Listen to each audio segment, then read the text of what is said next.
뭐 보수 결집 예상할 수 있었다. 그런데 그것에 대한 대비는 있었느냐? 라는 문제가 제기되는 것 같아요. 11대 5가 될 수도 있고 12대 4가 될 수도 있고. 그러니까 국민의힘으로 치면은 16개 중에 3개, 4개 혹은 5개까지 가능한 상황이 됐고요. 네. 민주당은 15개에서 조금 후퇴해서 13개 내지 적게는 11개 많고 고사에 또 12개 가능하고 네. 물론 이제 15개까지 가능할 수도 있는데 현재 여론조사 지역만으로 보면은 네. 대략 한 13대 3을 기준으로 보셔야 될 것 같습니다. 그러니까 지도부를 탓하는 이야기는 예. 내부적으로밖에 얘기하기는 좀 어렵죠. 그걸 공식적으로 이야기하기는 어렵죠. 국민의힘 안에서도 좀 놀랄 정도다라고 해요. 당권을 갖고 있는 지도부만 아니라 친한계 스스로도 좀 놀라고 있다. 우리가 이렇게까지 그래요? 나올 수 있나 이렇게 보여진다고 합니다. 다음 또 하나의 변수가 뭐냐면 박근혜 변수가 있는데 박근혜 대통령 전 대통령이 어떤 메시지를 내느냐가 영향을 미칠 수 있지 않을까라고 보여집니다. 박근혜입니다. 예, 박근혜입니다. 박민식 후보 도와주십시오. 예. 네, 저희가 일부에서도 뭐 지방선거 얘기 조금 전해드렸습니다만 이번 시간 좀 본격적으로 특히나 내일부터는 여론조사 결과를 이야기할 수 없는 시기가 시작이 되죠. 그래서 오늘 마지막으로 여론조사 판세 한번 분석도 좀 해보고요. 이상한 지역들도 좀 있습니다. 그 이야기 함께 나눠보도록 하죠. 리얼미터 이택수 대표님 나오셨습니다. 어서 오시고요. 안녕하세요. 네, 반갑습니다. 반갑습니다. 개그 욕심이 점점 많아지시는 것 같습니다. 저요? 예, 부장님 개그도 좀 부쩍 늘어나신 것 같고요. 오늘도 잘 부탁드립니다. 네, 그리고 한겨레 하어영 기자님 어서 오십시오. 예, 안녕하세요. 한겨레 네. 정치부 하호영 기자입니다. 우리 하영 기자님 예. 노조 가입하셨어요? 노조요? 네. 어른이에요, 한겨레 하영이잖아요. 한겨레 기자. 네. 한겨레도 그 기자 있을 거 아닙니까? 그렇죠. 예, 거기 노조. 노조요. 네. 노조 상임도 상임으로 근무도 했습니다. 예전에 하실 때는 그럼 어영 노조. 네. 요런 거 이제 좋네요. 예. 대표님이 아주 좋아하시는 개그입니다. 어영 노조. 예. 그러니까 저도 예. 그 어영노조가 생각났고 그다음에 네. 어렸을 때 별명은 아마 부영이지 않을까. 예. 어영부영. 그래서 어머니가 그 얘기를 듣고 올 때마다 어영이랑 다리 부영이. 어영청 밟다 뭐 이런 얘기 됐습니다. 어영 부영. 좋습니다. 이 진짜 부장님 개그는 내가 우리 이택수 대표님을 따라갈 수가 없어요. 그러니까요. 예, 어영 부영입니다. 네. 자, 그래서 저희 어머니 보고 계십니다. 이걸 아니 뭐 우리 엄마도 보고 있어요. 봐야죠. 아시죠? 네. 네. 네. 예. 자, 일단 전체적인 판사는 한번 보고 가야죠. 아니 근데 이거 네. 지금 민주당에서 서울, 부산, 대구, 울산, 경남, 전북 이거 격전지, 접전지로 분류를 했잖아요. 네. 실제로 상황이 좀 어떻습니까? 그 원래 뭐 한 달 전까지만 해도 한 16개 광역단체장으로 보면 15대 1 정도였잖아요. 네. 빼고. 근데 지금은 뭐 평균치가 대략 13대 3을 기준으로 해가지고 11대 5가 될 수도 있고 12대 4가 될 수도 있고. 그러니까 국민의힘으로 치면은 16개 중에 3개, 4개 혹은 5개까지 가능한 상황이 됐고요. 네. 민주당은 15개에서 조금 후퇴해서 13개 내지 적게는 11개 많고 고사에 또 12개도 가능하고 네. 물론 이제 15개까지 가능할 수도 있는데 현재 여론조사 지역만으로 보면은 네. 대략 한 13대 3을 기준으로 보셔야 될 것 같습니다. 그러니까 원래는 굉장히 유리했던 상황에서 갑자기 이렇게 좀 어려워진 상황으로 본다면 왜 거기 사이에 변수는 뭐였습니까? 제일 큰 변수는. 지난번에 우리가 그 까치밥 이론 얘기했었잖아요. 네. 근데 이제 까치밥으로 치면 이제 경북하고 대구 정도까지. 네. 근데 워낙 그 국민의힘 같은 경우는 지도부가 장동혁 대표 그 당에 대한 운영 평가 성적도 별로 안 좋았고, 그러니까 이제 당 지도부에 대해서 더 이상 기대할 게 없게 되니까 오히려 그냥 당원이나 시민들이 나서서 이 당을 살려야겠다 뭐 이런 마음이 생긴 것 같아요. 그래서 여론조사에도 그 동안에는 조금 무기력증에 빠져서 응답을 안 하시던 분들도 특히 대구에서부터 조금 지지율이 오르기 시작하니까 또 더군다나 이제 박근혜 전 대통령도 소환이 되고 뭐 이러다 보니까 조금씩 응답률도 높아지고 부산 북각 같은 경우도 지금 진보 표집보다 보수 표집이 훨씬 많아졌거든요. 그러니까 이제 여론조사 결과들 그다음에 그거에 대한 밴드웨건 효과 뭐 이런 부분이 반영이 되다 보니까 원래 이제 선거 종반으로 갈수록 열세 정당의 후보들 지지율이 한 3 내지 5% 포인트는 늘 증가해 왔었어요. 좀 증가 추세로 오는 건 맞는데 이번에는 조금 더 그 상승세가 두드러져 보이는 게 저는 이제 두 가지로 봅니다. 하나는 이재명 대통령 지지율이 제7회 지방선거 문재인 대통령 때보다 한 10%포인트 낮습니다. 그때는 문재인 대통령이 남북 정상회담을 하고 나서 북미 정상회담까지 높았어요? 네네 그런 상황이었었고 그러니까 지금 이재명 대통령 지지율이 지금 높은 상황임에도 불구하고 조금 더 한 번 더 올라갈 수 있는 모멘텀이 현재로서는 네. 없다라는 거하고 두 번째는 당시에는 어게인이 없었습니다. 박근혜 대통령이 탄핵된 다음에 그냥 굉장히 무기력성이 빠졌는데 네. 이번에는 이제 처음부터 윤어게인 하더니 그다음에 이제 박근혜 대통령도 나오고 이명박 대통령도 나오고 이제 어게인 세력들이 네. 나오면서 그때랑은 조금 다른 뭐 이런 모습을 보이고 있는 것 같습니다. 와, 근데 우리 이택수 대표님은 거의 뭐 김연작급으로 마이크를 이렇게 떨어뜨려 놓고 얘기를 하셔가지고 소리가 잘 들어간다. 제가 노래방 가서도 마이크를 좀 멀리 이렇게 하시는.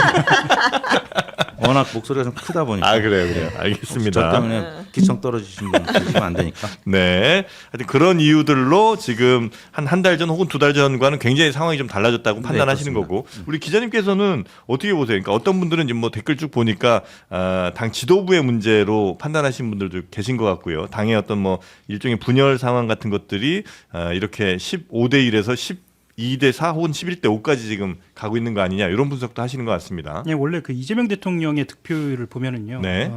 당시에 지금의 상황을 예상할 수 있었다라고 하는 분석들이 다수가 있어요. 네네. 그런데 문제는 뭐냐면 뭐 보수 결집 예상할 수 있었다. 그런데 그것에 대한 대비는 있었느냐라는 문제가 제기되는 것 같아요. 그러니까 지금 말씀드리는 건 민주당에서 이런 보수 결집 그리고 이런 상황의 반전에 대한 준비가 돼 있었느냐라는 말씀이고 아마 댓글도 그런 취지에서 달리지 않는가라는 생각은 좀 들고요. 네. 특히나 그런 대비에 대한 문제가 있는 것은 전북 지역에서 예상치 못했던 문제가 발생하면서 네네. 당 지도부가 전체적으로 어떤 동선이 메시지인데요. 그 동선을 짜는 것부터 시작해서 전략을 내오는 문제까지의 좀 혼란이 있지 않았을까 좀 그런 분석이 현장에서는 있습니다. 네네. 네. 현장에서 그런 얘기들이 있긴 있군요. 예, 그러니까 실제로 네.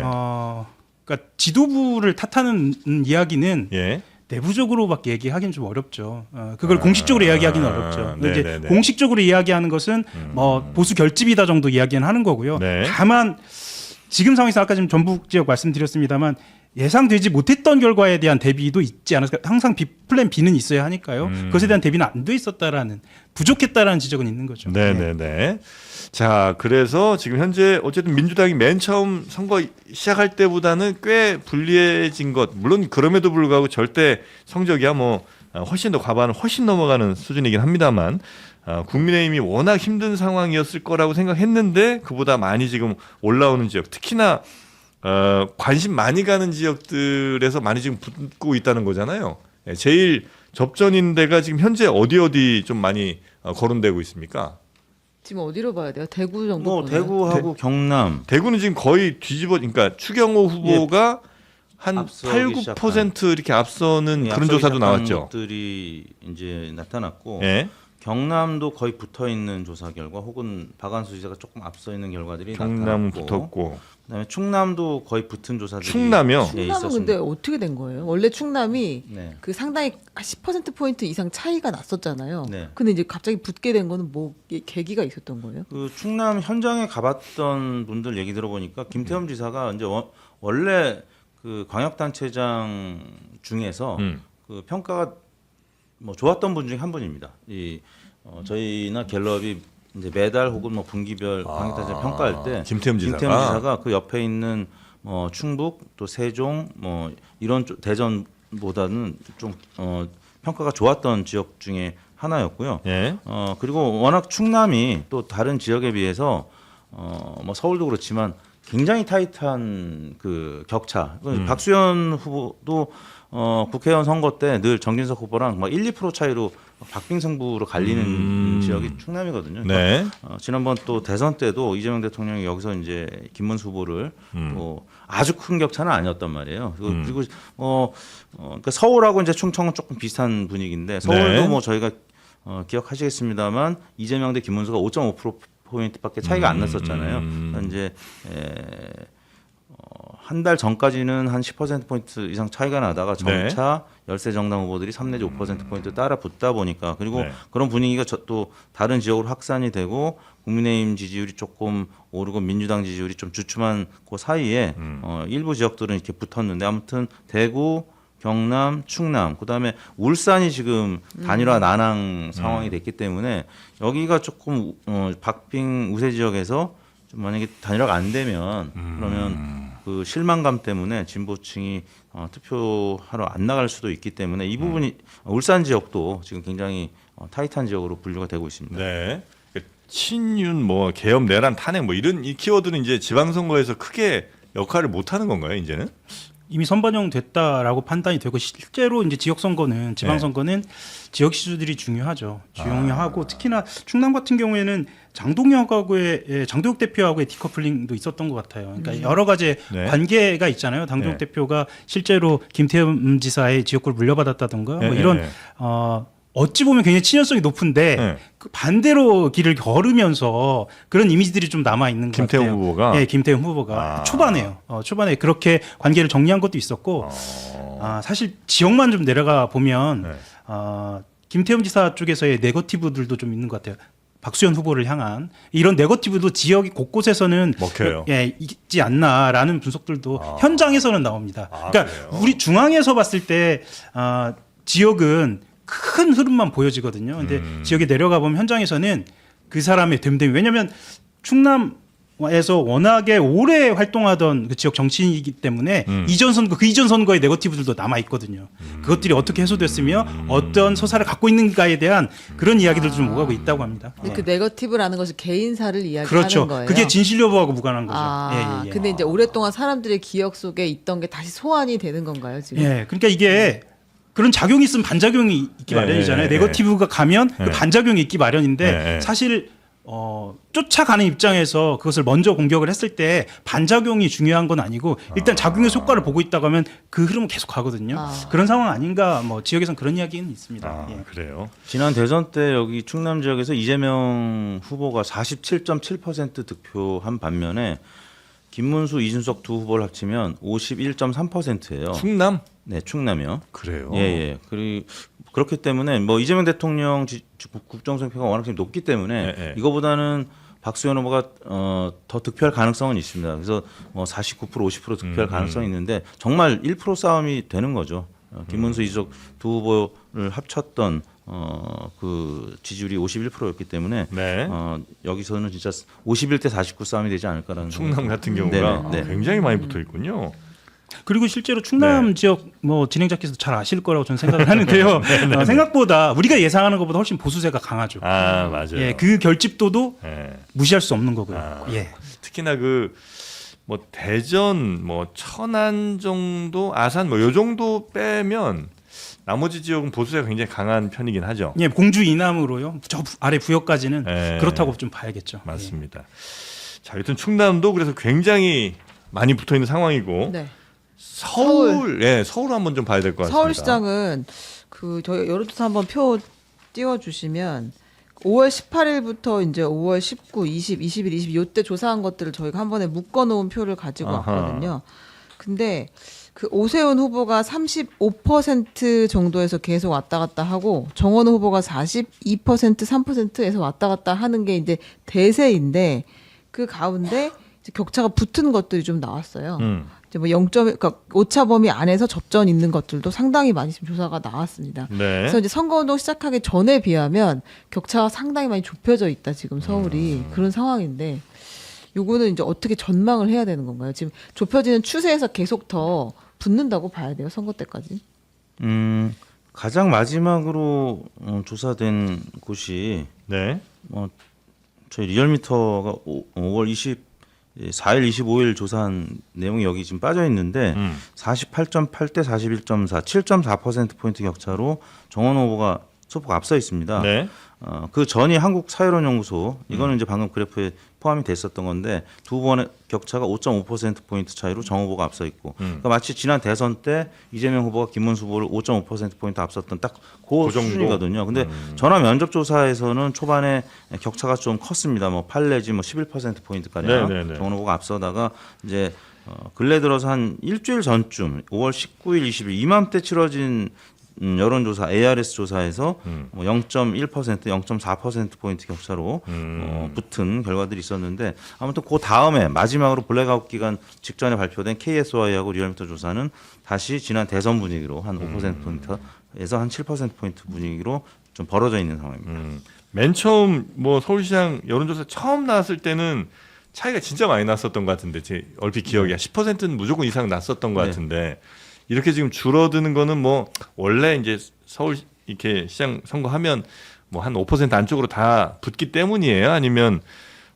정원호 후보 측 뭐 선거 운동이 조금 충분치 않았거나 아니면 오세훈 후보 측이 뭔가를 뭐 열심히 했거나 뭐 이런 차이에 의해서 그 사이에 약간의 이슈 논쟁이 있었죠. 예? 그 정원 후보는 이제 뭐 주폭 논란, 그 술자리에서 이제 폭력 논란이 있었고 그때까지는 정원 후보가 좀 방어적인 입장이었었는데 이제 오세훈 시장 같은 경우는 밭들어총 그 시설물 논란, 그다음에 GTX 철근 논란, 그리고 또 어제 있었던 서소문 고가 사고 뭐 이런 부분들이 또 민주당에서 이제 오세훈 후보에 대한 공세를 할 수 있는 그런 이슈 논쟁으로 조금 변화되면서 정원호 후보가 좀 수세적이고 지지율이 좀 빠지던 게 다시 조금은 벌어지는 이런 양상으로 바뀌었다고 보시면 될 것 지금 같습니다. 제일 마지막 나온 게 KBS 한국 리서치 이거거든요. 네. 2026년 5월 21일부터 25일 전화 면접한 건데 여기서는 정원호 42, 오세훈 36 이렇게 나왔어요. 6% 포인트. 네, 저희 근데- 리얼미터랑 굉장히 비슷한 네네. 상황입니다. 여전히 모름 무응답도 근데 꽤 10% 있고. 이상 있네요. 근데 이제 기자님 보시기에 혹시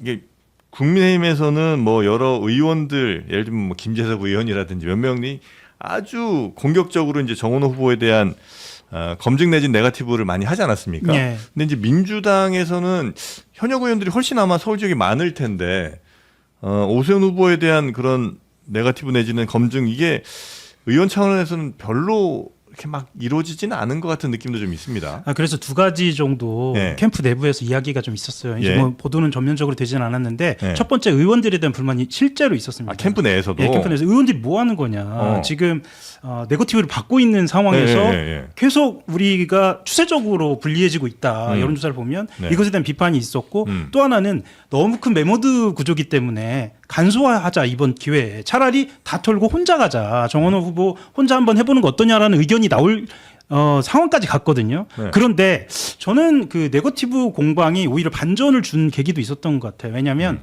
그 계기가 있으면서 요즘 아마 뭐 진행자께서나 이렇게 보시면 의원들이 등장하기 시작했습니다. 곳곳에서. 예, 좀 정비가 돼 가고 있고 네. 특히나 GTX 논란에 오니까 네.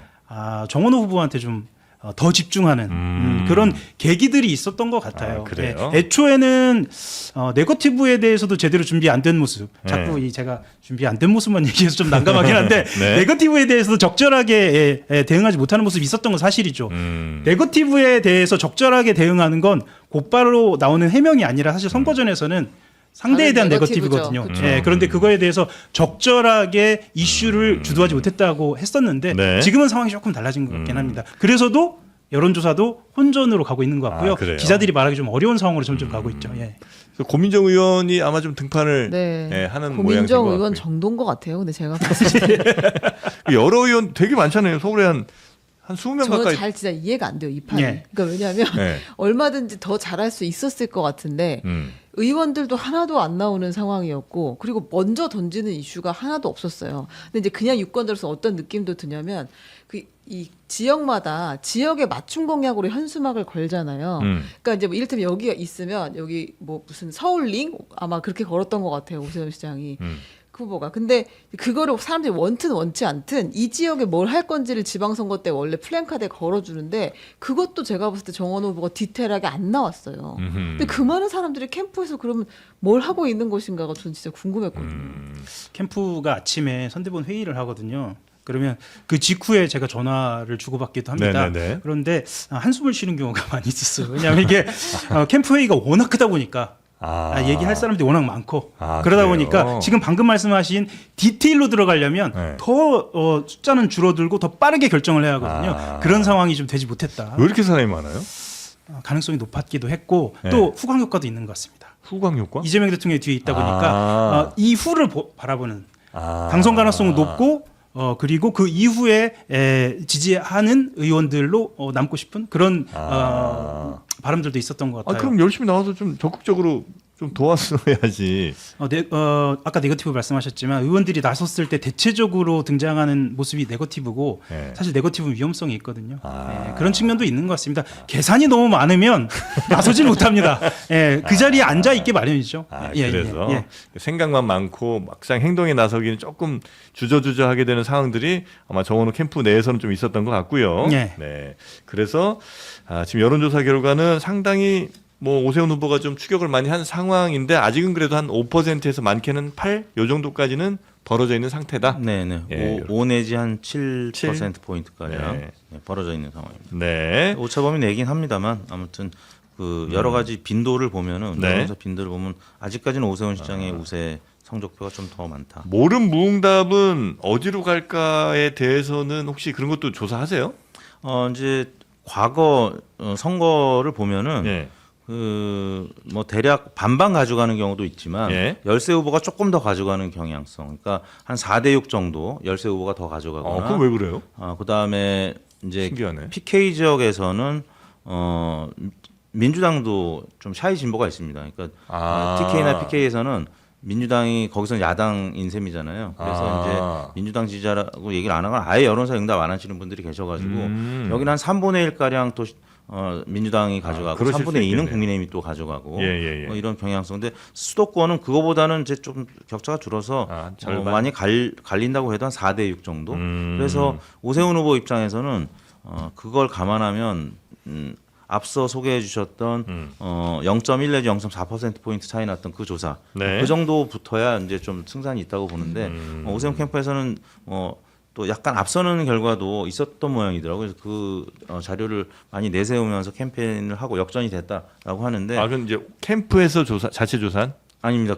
뭐 다른 어떤 매체였는데 있어요. 이제 크게 알려진 매체 혹은 여론조사기관이 아니어서 많이 공표 보도가 인용되지는 않았는데 아무튼 그런 상황을 감안했을 때는 한 뭐 3% 포인트 이내로 붙어야 되는데 마지막 지금 여론사들이 한 5%, 뭐 7% 포인트이기 때문에 약간은 불안한 상황이죠 오세훈 캠프 입장에서는. 대충 요때쯤 나오는 조사가 거의 뭐 끝까지 가죠. 결과랑 그렇죠. 비슷하게 가죠. 2018년 딱 요맘때 당시에 이제 자유한국당 대표 홍준표 대표였는데 14대 17개 중에서 14대 3 정도 원희룡 후보가 이제 무소속이었기 때문에 굳이 그분을 제외하면 14대 2 정도로 여론조사 결과들 블랙아웃 기간의 결과들이 딱 예측이 됐어요. 14대 2. 홍준표 대표는 20% 포인트는 샤이 보수가 있다. 그 경우를 감안했더니 12대 4가 될 것이다라고 단언을 했는데 결국 결론은 14대 2로 끝났습니다. 그래요? 네네. 알겠습니다. 여론사 크게 뭐 차이가 뭐 나지 않았죠. 알겠습니다. 개인적으로는 이 지표를 보면서 주목하는 수치가 하나 있는데 전 당선 가능성이거든요. 그 당선 가능성에 대해서는 언론에서 많이 이렇게 이야기하고 있지는 않은데 실제로 정원호 후보가 당선 가능성에서 밀린 점 거의 없는 것으로 좀 보여져요. 그 측면에서는 기자들 사이에서는 뒤집어지지는 않았다. 뭐 그렇게 보고 있는 거죠. 되긴 될 것 같다. 지지율과 다른 당선 가능성. 예. 사람들한테 누가 이번에 당선될 거라고 생각하냐 물어본다는 거죠. 거기에서는 아직까지 정원호 후보가 뒤집히거나 뭐 붙은 적이 거의 없는 것 같다. 네. 그렇게 보고 있습니다. 알겠습니다. 실제로 선거 결과는 당선 가능성과 더 많이 일치하는 게 많은 모양이군요. 제가 전문가 앞에서 말씀드리기 좀 조심스럽긴 한데 워낙 많이 보셨을 테니까. 저희들은 이제 당선 가능성을 보고 있습니다. 그래요? 그런데 왜 그럼 당선 가능성을 얘기 안 하고 수치를 먼저 얘기하느냐? 사실 수치가 궁금하시죠. 그런데 당선 가능성에 대해서 말씀을 드리려면 지금도 설명을 하고 있잖아요. 설명이 길어지기 때문에 말씀을 드리지는 못하는 거고 보통 수치를 먼저 말씀드리죠. 알겠습니다.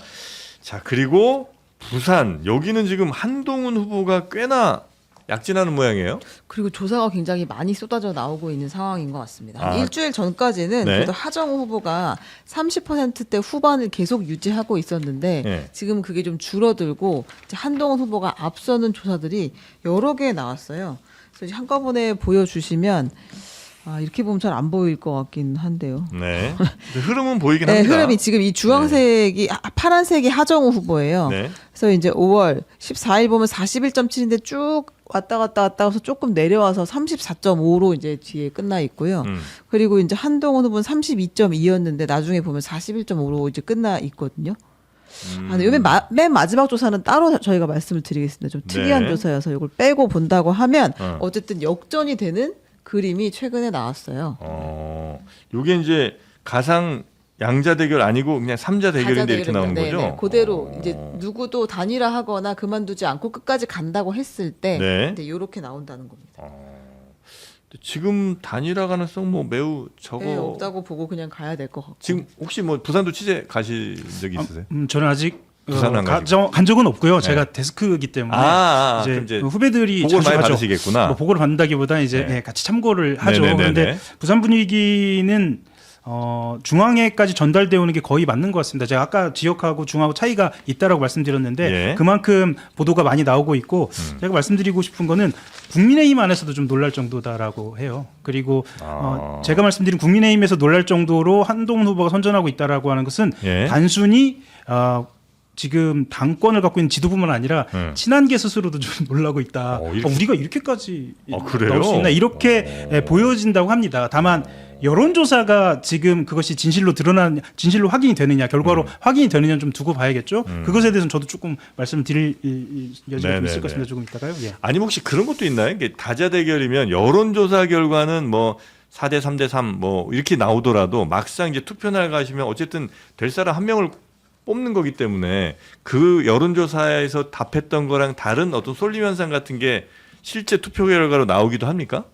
그러니까 3자나 4자 대결 같은데 여론조사 결과랑 실제 투표 결과가 다르게 나오기도 하나요? 결국 아니면 이제 모름무응답 그 네. 부분, 우리가 이른바 부동층이라든지 아니면 스윙보터라고 하는 분들 이런 분들이 지금 여론조사마다 한 5 내지 10% 포인트 있는데 지금 이 지역구 한동훈하고 박민식 두 후보의 지지율을 합치면 대략 한 60%가량 나옵니다. 네. 지난 대선 때 김문수, 이준석 두 후보의 합이 59%였었어요, 부산에서. 그러면 여론조사에서 지금 보수 지지율은 어느 정도 다 윤곽이 잡혔다고 보시면 됩니다. 59%, 60%가 나오기 때문에 다만 하정 후보의 지지율이 방금 우리 기자님이 소개시켰던 그 그래프를 보시면은 네. 어디는 40%대 중반이 나오고 어디는 30%대 중반, 이게 굉장히 퍼센트의 이 등락폭이 크거든요. 그래서 하정우 후보 같은 경우는 여기서는 샤이 표심이 분명히 있다라는 거고, 이제 중요한 거는 박민식 후보하고 이제 하정우 후보의 이제 득표율인데, 네. 박민식 후보가 만약에 20% 이상 득표를 하게 되면 네. 이 보수의 이 파이가 60%인데 20% 이상 득표하면은 한동훈 후보가 40% 이상 득표할 수가 없잖아요. 네. 만약에 지금 마지막 여론조사의 경우에 뭐 18%, 19% 이렇게 되면은 한동훈 후보가 한 41%까지 득표를 할 수 있기 때문에 네. 이러면 한번 해볼 만한 겁니다. 한동훈 후보는. 근데 박민식 후보가 만약에 20% 이상 득표를 하면 30%대에 머물 수밖에 없는 한동훈 후보 입장에서는 지금 확장성 면에서는 하정우 후보가 지금 샤이 표심 때문에 뭐 40%가량 충분히 득표할 수 있고, 지난 대선 때 이재명 후보가 40% 득표했고 전재수 후보가 이 지역에서 50% 이상 득표를 했던 지역이기 때문에 네. 충분히 하정우 후보는 40% 이상 득표할 가능성이 있어요. 그러니까 결국은 박민식 후보 표를 뺏어와야 되는데 네. 지금까지는 순조롭게 많이 뺏어왔는데 남은 기간 동안에 박민식 후보를 15% 미만으로 떨어뜨릴 수 있을 것이냐. 이 부분이 관건이라고 할 수 있겠습니다. 박민식 후보가 15 이상 가져가면 한동훈 후보 안심할 수 없다. 20 이상 가져가면 좀 어려울 수 있고. 20 이상이면 네네. 뭐 어려워. 왜냐면 고정 보수 지지층이 있기 때문에. 대략 한 59%, 60% 정도 됩니다. 네. 박민식 후보 쪽에서는 두 가지 기대가 좀 있는 것 같아요. 네. 첫 번째는 지금 발표한 아마 저기 공개된 게 21일 여론조사일 것 네, 같아요. 네. 그런데 지금 발표한 여론조사들은 본인의 이벤트 하나가 반영이 안 됐는데 삭발 이벤트가 제대로 반영됐느냐에 대한 본인들의 의구심이 있어요. 삭발이 사실 21일에 있었죠. 예, 21일에 있었습니다. 이게 어머니가 등장한 삭발 이벤트가 중앙에서 보기에는 모르겠습니다. 그게 저렇게 한다고 표가 모일까라고 하는데 부산 북갑에서는 내가 이곳의 주인이다. 나는 여기 출신이다라는 걸 보여주면서 동시에 동정 여론이 있다라는 거예요. 사실 구도보다 더 무서운 게 동정 여론이라고 하는데요. 예. 자, 그럼 이 동정 여론으로 당선 가능성까지 높일 수 있느냐? 그게 아니라 아까 이택수 대표님 말씀을 그대로 가져오자면 20% 저지선, 지금까지 하향하고 있는 20% 저지선을 막을 수 있다라는 본인들의 판단이 있고 거기에서 모멘텀을 찾을 수 있겠다라고 판단을 했다는 겁니다. 네네. 그러고 나서 아마 제가 지금 확인한 바로는 저희 뷰리핑에서 오늘 아침에 다룬 여론조사인데 뷰리핑이라는 거는 한겨레 TV에서 네. 하고 있는 이 뷰리핑에서 다룬 여론조사인데 네, 유튜브 채널이죠. 예, 채널입니다. 9시 반부터 시작합니다. 예. 9시 반부터 10시 반까지 보시고 아, 바로 그래요? 장르만 여의도 넘어오시면 되겠습니다. 9시 반, 10시 반이에요? 예, 헬마 라이브 아닙니다. 장르만 여의도입니다. 그대로 연결이 되겠습니다. 네네네. 예. 문제는 제가 무슨 말을 하고 있는지 까먹을 수 있다는 거죠. 그런데 네네. 실제로 박민식 후보 쪽에서 그것이 반영이 된다라고 하면 저지를 할 수 네. 있다고 하고 아까 말씀드린 여론조사에서는 네. 20% 초반에서 약간 반등하는 흐름은 읽혀져요. 이제 여기 추세만 다시, 보자면. 네, 다시 보여주세요. 지금 예. 거기 나왔어요. 21일에 지금 삭발이 있었잖아요. 근데 22, 23, 24 이렇게 조사한 것에서는 박민식 후보가 23.3% 지금 그래요? 나오거든요. 예. 실제로 하방을 그러니까 저지하긴 한 것 같습니다. 예, 그러니까 숫자만 보기로 하면 그렇다는 얘기입니다. 그리고 또 하나의 변수가 뭐냐면 박근혜 변수가 있는데 박근혜 전 대통령이 오늘 박민식 후보를 만나거든요. 네? 네. 예, 오늘 만납니다. 네. 지금 오후에 만나기로 돼 있는데 사실은 북갑에 가느냐가 현장 기자들한테는 가장 큰 관심사였습니다. 예. 관심사였고 북갑에 가지는 않는 것으로 결정이 됐고 다만 박민식 후보가 만나고 나서 박근혜 후보가 직접 박근혜 전 대통령이 어떤 메시지를 내느냐가 영향을 미칠 수 있지 않을까라고 보여집니다. 북갑에서도 박근혜 전 대통령의 뭐 말이나 어떤 행동이나 시그널이 영향을 줘요. 제가 이렇다 저렇다 말씀드리기 사실은 좀 어려운데 네네. 변수가 될 수 있겠다라는 전망 정도는 말씀드릴 수 있을 것 같아요. 조심스럽네요. 그렇군요. 네네. 예, 예. 박근혜입니다. 예, 박근혜입니다. 박민식 후보 도와주십시오. 예. 우리 최은경 기자 장기자랑 나옵니다. 그래서 사실 네. 재수한테 줄 표 동훈이한테 주겠다라고 하는 분이 아. 그래 민식이지 이렇게 갈 수도 있겠다. 이러면 두 가지가 동시에 결합될 수 있습니다. 동정표와 동정표 두 가지가 진짜 결합. 어머니들의 등판이네요, 이거.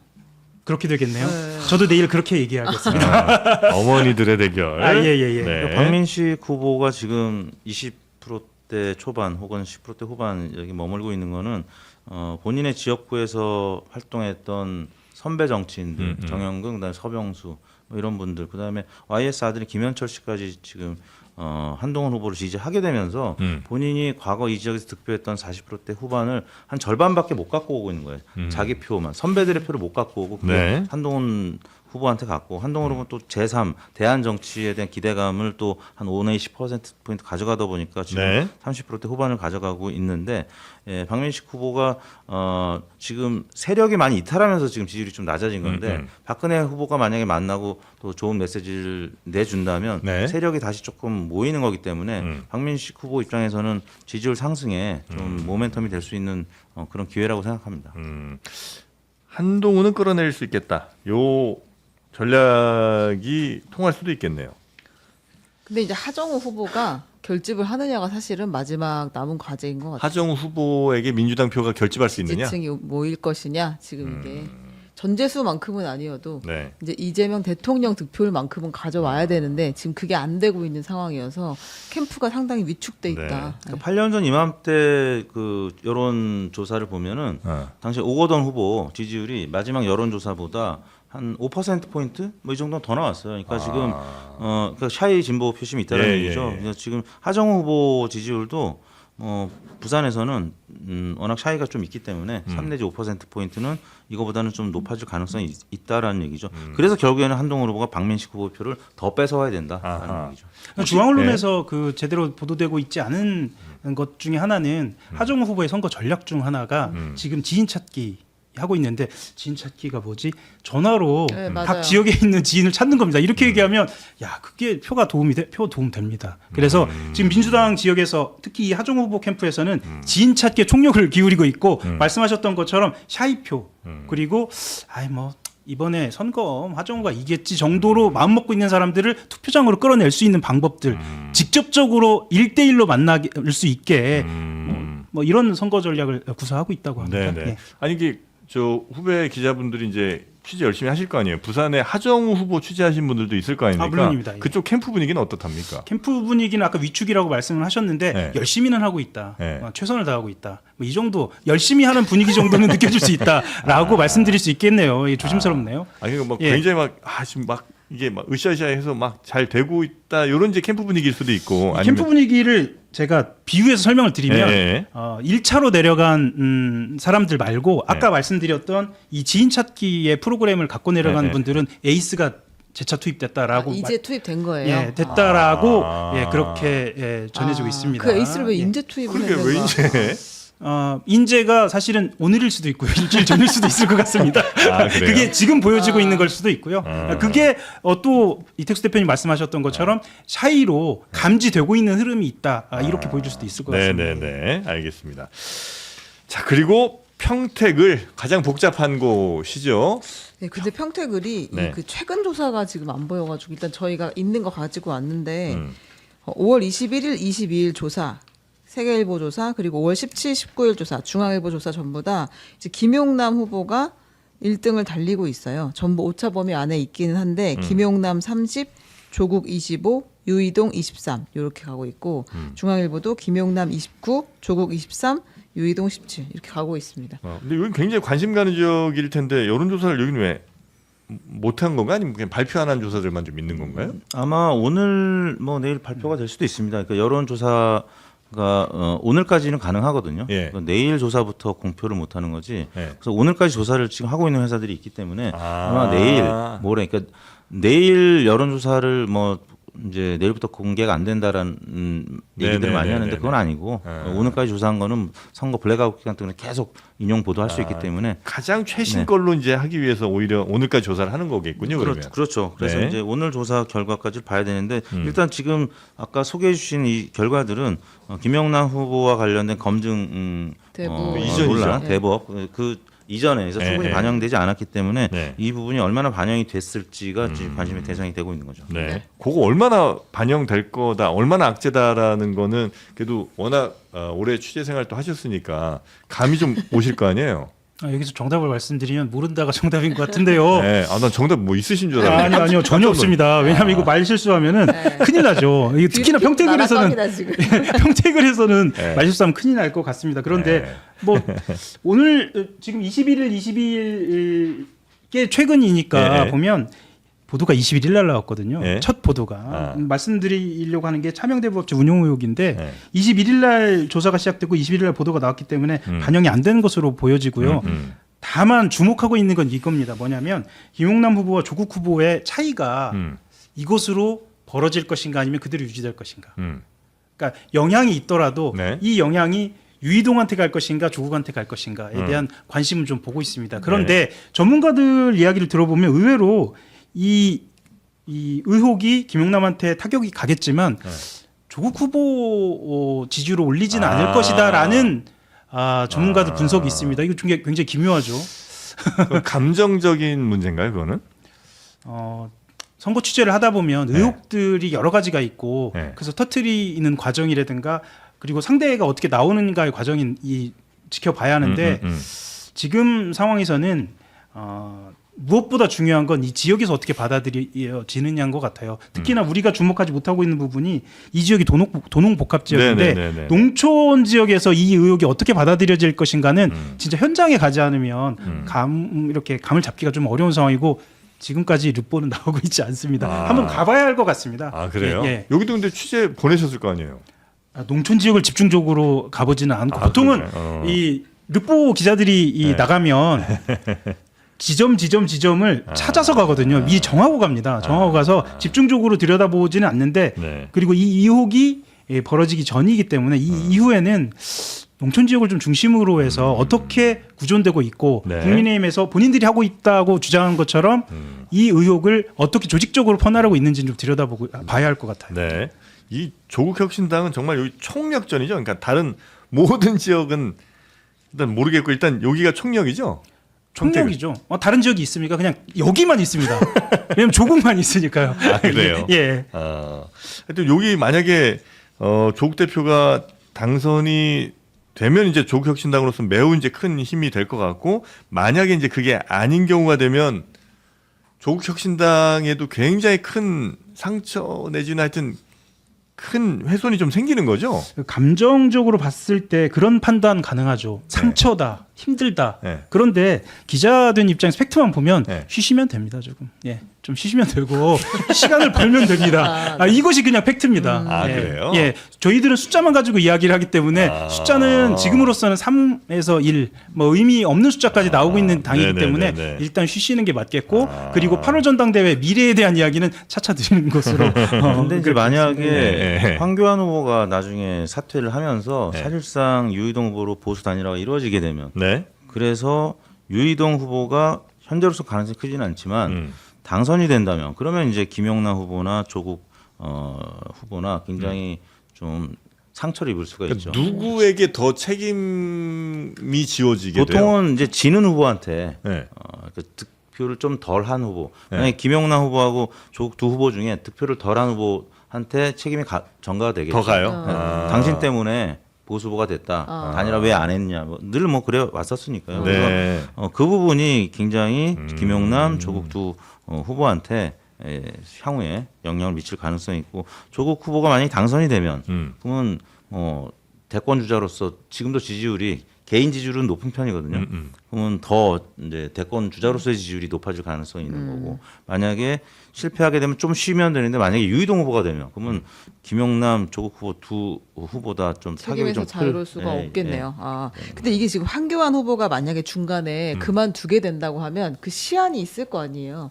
직전 날 뭐 6월 2일 날 그만두면 효과가 확실히 덜할 거 아니에요. 투표용지 인쇄된 다음에 사퇴할 수도 있는 거고, 그건 뭐 언제 하든 이건 후보의 자유니까요. 근데 지금 TV 토론에서 김재현 후보만 여론사 5% 미만으로 제외가 되는 바람에 네. 황교안 후보의 그 역할, 뭐 반경이 굉장히 넓어졌어요. 그러니까 지금 김용남, 조국 후보는 여러모로 지금 골치 아픈 상황이 되어가고 있는 거죠. 그 인쇄되고 나서 사퇴하더라도 충분히 그 효과는 좀 봤습니까? 그러니까 어떤 경우는 안 될 것 같은데 이거는 저는 잘하면 될 것 같긴 하거든요. 황교안 후보가 만약에 뭐 전날이든 전전날이든 난 그러면 더 큰 뜻을 위해서 나는 여기서 뭐 그만두겠습니다 하고 저를 지지해 주셨던 분들, 뭐 우리 보수의 제 도약을 위해서 열심히 힘을 모아주세요. 이러면 이제 거의 다 갈 것 같거든요. 여기 지금 한 7% 8% 나오는 이 수치가. 그렇죠. 한 30%까지 올라갈 수 있는 거죠. 유이동 후보가 과거에 여기서 40%대 후반으로 네. 당선된 전례가 몇 번 있었기 때문에 네. 그러니까 굉장히 지금 과거에 비하면 득표율이 지지율이 적은 편인데, 황교안 후보가 얹어주게 되면 지금 지지율 뭐 20%대 네. 중반, 10%대 후반보다는 확실히 올라갈 수 있기 때문에, 그러면 좀 민주당, 조국혁신당이 긴장할 수밖에 없는 상황이 됩니다. 네. 근데 여기서 만약에 근데 조국 후보가 아까 뭐 당선되면 이제 대권으로 가는 길도 이제 더 열린다고 그럼요. 하시는데 네. 실제로 그렇습니까? 그 우리 기자님이 보실 때도? 단박에 간다고 봐야죠. 단박에. 그리고 저는 이 부분 하나를 더 말씀드리고 싶은데, 예. 뭐 졌을 때의 가정에서 여쭤보시니까 현장에서 바라보는 정치부 기자로서는 사실 평택을이라는 지역은 삼성전자하고 매우 가깝고요. 네. 그리고 고덕신도시도 있고 주한미군도 있습니다. 그래서 예. 훨씬 더 대선 후보다운 그랜드한 기획을 기대했던 기자들도 많이 있거든요. 만약에 그렇게 갔다면 본인이 원하는 결과가 나오지 않는다고 하더라도 그 다음으로 점프업 할 수 있는 기간을 좀 더 줄일 수 있지 않았을까라는 생각은 듭니다. 이게 너무 원칙론이어서 말씀드리기는 조금 그런데 어쨌건 그런 아쉬움은 좀 있습니다. 아 그래요? 예.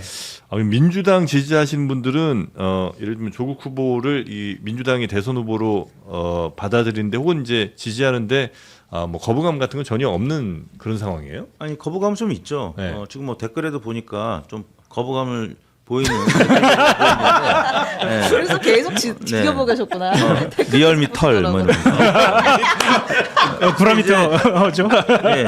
단기적으로는 이제 그럴 수 있죠. 약간 거부감이 지금 현재로서는 생긴 상황이고, 근데 나중에 뭐 언젠가는 당이 합쳐질 가능성이 시간이 지나면 크기 때문에. 근데 이제 그 여론조사는 한국갤럽이 혹은 또 이 어떤 종교 관련된 매체에서 여론조사를 하는 곳이 있는데 거기서 뭐 보수 진보 나누면 이제 보수는 한동훈 후보 개인 지지율이 높고 그다음에 진보는 조국 후보 지지율이 높은 편이에요. 아, 그래요? 사실 근데 이맘때의 대선 후보 지지는 큰 의미는 없습니다. 지금 현 대통령이 집권 1년도 안 된 상황에서 네. 1위를 달리는 후보들은 나중에 대선 주자로서 그렇게 주목을 받은 적은 없습니다. 그래서 큰 의미는 없습니다만 네. 그래도 만약에 선거에서 당선이 된다면 뭐 유력 주자가 되는 거죠. 과거 김동연 지사가 그랬던 것처럼 단기적으로는 지지율이 확 올라갈 수 있습니다. 네, 근데 그 종교 관련이 뭘 말하시는 거예요? 천지? 네, 천지일보에서 여론조사 하면 여론조사? 거기서 이렇게 분야별로 보수 진보 나눠서 하면은 한동훈 후보가 이쪽에서 보수에서는 막 1위로 나오고 아, 그래요? 이쪽 진보에서는 조국 후보도 이제 유력 주자로 지지율이 나오죠. 천지일보가 또 그 보수 쪽에서는 꽤 영향력 있는 신문이에요? 그렇지는 않은데 네. 이제 여론조사를 계속 여론조사를 발표를 계속 하더라고요. 하니까. 알겠습니다. 자, 어떻게 집에서는 뭐 잘 보고 있다고 카톡 좀 왔습니까? 카톡이 바로 보내주시지는 않죠. 왜냐하면 의관 정지하시고 집중할 수 보고 있다. 계시기 때문에 어디다 연락하지 않으십니다. 일단 이거 끝날 때까지는 끝날 때까지는 집중하시고. 예, 우리 어영이 어떻게 하는지 보겠다. 우리 어영이. 예, 우리 그렇게. 어영이. 예. 네, 알겠습니다. 오늘 이제 저희 처음 함께 해주셨는데 네. 어떻게 분위기는 적응하시기 괜찮으셨어요? 아, 제가 이제 초짜 유튜버다 보니까 뭐 저 떨려가지고 제가 댓글은 보지 못했습니다. 저는 이제 진행을 하면서 댓글을 보거든요. 네네네. 그런데 댓글을 보고 계시더라고요. 그래서 역시 다르구나. 누가 내 욕 하나 보고 신고해야지. 알겠습니다. 저는 이제 네. 그 다른 프로그램도 좀 나오고 요즘 그렇거든요. 네. 이 유니폼은 장르만 여의도 나오려고 지난주에 맞춘 거예요. 아, 진짜요? 예. 이렇게 맞추는데 얼마예요? 제가 개인적으로 맞췄기 때문에 전 네. 비용을 합니다. 이게 회사 돈이 아니고요. 제 개인 비용으로 아니, 그게 맞췄습니다. 얼마냐고요? 이게요. 2만 원? 정확히 아니요. 17,500원. 그리고 이 배너 다는 것은 따로입니다. 미니멈으로 주문해야 되는 숫자가 있어요? 없습니다. 요즘은 저희 초등학교 아들이 반티를 맞출 때 한번 물어보고 제가 맞췄는데 어. 미니멈 없습니다. 미니멈 그래요? 없고요. 완전 커스터마이징. 이 커스터마이즈입니다. 제가 5번을 맞췄는데 왜냐면 월화수목금 맞췄는데 우리도 해야겠다 이거. 예. 이 정도는 합시다, 우리도. 미안합니다. 그럼요. 네. 돈 좀 쓰겠습니다. 네. 인기가 있어서 다 하나씩 나눠주고 하다 보니까 그래. 2차로 제가 또 주문해가지고 제 개인 사비로 이쁘다. 이쁩니다. 예, 네, 뷰리핑입니다. 어디 봐야죠? 뷰리핑입니다. 알겠습니다. 예. 앞으로도 종종 함께 해주시면 대단히 좋겠네요. 예, 또 감사합니다. 마침 시간도 저희랑 잘 맞으니까. 잘 맞습니다. 네. 예, 장르만 여의도입니다. 예, 헬마 아닙니다. 예. 알겠습니다. 자, 우리 이택수 대표님 그리고 하여영 기자님과 함께했고요. 두 분도 당연히 알고 계시겠습니다만 인터넷 교체할 때 또 휴대폰 새로 만드실 때 정수기 오래된 바꿔야죠. 그럴 때는 늘 비교원에서 한 번씩 비교해 보시고 잘 선택을 하시면 여러분께 현금 혜택이 무려 128만 원까지 가능하다는 얘기가 있습니다. 1670-2571번으로 전화하시면 친절한 상담 가능하겠고요. 저희는 잠시 후에 왜 젊은 사람들이 요즘 술을 안 먹는지 그 이유를 소주 회사 회장님 모시고 한번 들어보도록 하겠습니다. 자, 오늘 두 분 대단히 감사하고요. 네. 또 뵙겠습니다. 고맙습니다. 네, 감사합니다. 네,